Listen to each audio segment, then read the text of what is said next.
Print পত্রিকার পাশাপাশি আনুষ্ঠানিকভাবে যাত্রা শুরু করলো দৈনিক আমার দেশের অনলাইন পোর্টাল।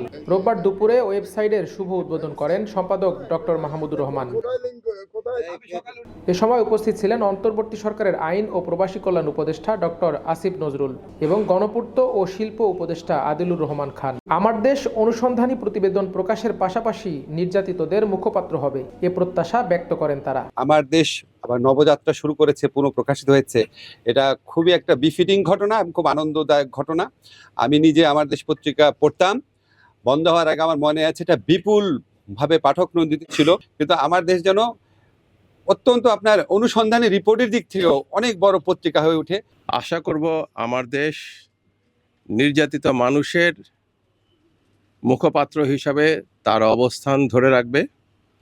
আমার দেশ সমস্ত অন্যায়, অবিচার এবং আগ্রাসনের বিরুদ্ধে সোচ্চার থাকবে।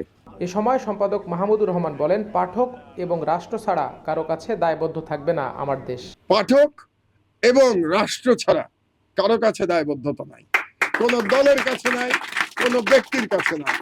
আমাদের নিউজে কেউ ছাড় পাবে না। সেটা যদি আমার পাশে যে দুজন অতি ক্ষমতাবান মন্ত্রী দাঁড়িয়ে আছেন তাদের কোনো নিউজ পাওয়া যায়, সেটাও আমার কোনো ছাড় পাবে না আমার দেশে।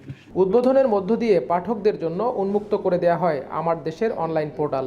অনলাইন প্রিয় পাঠকরা www.dailyamardesh.com ওয়েবসাইটে ভিজিট করে পড়তে পারবেন আমার দেশের খবর। আরমান মুজাহিদ, আমার দেশ।